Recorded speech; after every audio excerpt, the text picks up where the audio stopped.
রাস্তা খোঁড়াখুঁড়ির কারণে দুর্ভোগ রাজধানীবাসীর কাছে নতুন কিছু নয়। তবে বছরখানেকের বেশি সময় ধরে এমন পরিস্থিতিতে ভোগান্তি পোহাচ্ছেন পশ্চিম রামপুরা নতুন রাস্তা, মিরবাগ এবং মধুবাগ এলাকার বাসিন্দা এবং পথচারীরা। এসব রাস্তায় যান চলাচল দীর্ঘদিন ধরেই বন্ধ। বিস্তারিত সাইমুম জান্নাত প্রভার রিপোর্টে। এলাকার প্রধান সড়ক, কিন্তু কোনো যানবাহন নেই। দেখতে পরিত্যক্ত এই রাস্তায় সাইকেল কিংবা মোটরসাইকেলও চলতে পারে না। রাজধানীর পশ্চিম রামপুরা নতুন রাস্তা, মিরবাগ এবং মধুবাগ এলাকায় ভূগর্ভস্থ পয়ঃনিষ্কাশন লাইন বসানো এবং ড্রেনেজ ব্যবস্থা আধুনিকায়নের কাজ করছে ওয়াসা।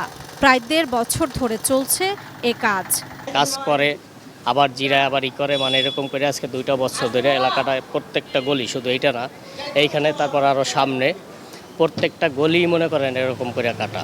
বাসা বাড়ির জন্য ময়লা আবর্জনা, এটা একটা চায়নারা একটা প্ল্যান্ট করছে, ওই প্ল্যান্টে নিয়ে এটা রিপেয়ার করে যে কোনো একটা কাজ, গ্যাসের কাজ করবে আর কি।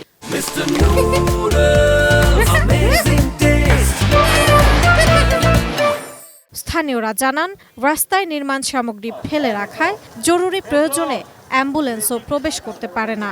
বরং সামান্য বৃষ্টিতেই পানি জমে কাদা সৃষ্টি হওয়ায় পথচারীদের চলাচলও কষ্টকর। এই পূর্ব রামপুরার মানুষের এই পশ্চিম অঞ্চলে যোগাযোগ যাতায়াত করার একমাত্র রাস্তা হচ্ছে মধুবাগ ব্রিজ পার হওয়ার এই রাস্তাটা, এবং এই রাস্তাটার বেহাল দশা +- 2 বছর হয়ে গেল।